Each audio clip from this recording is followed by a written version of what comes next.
চিৎকার করে কাঁদিতে চাহিয়া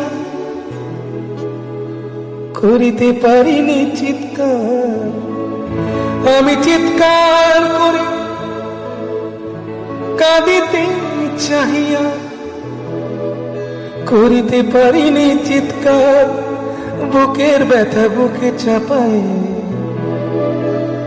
নিজেকে দিয়েছি ধিক্কার। কতটুকু অশ্রু গড়ালে হৃদয় জলে সিক্ত, কত প্রদীপ শিখা জ্বালালে জীবন আলোয় উদ্দীপ্ত। কত ব্যথা বুকে চাপালে তাকে বলি আমি ধৈর্য। নির্মমতা কত দূর হলে জাতি হবে নির্লজ্জ।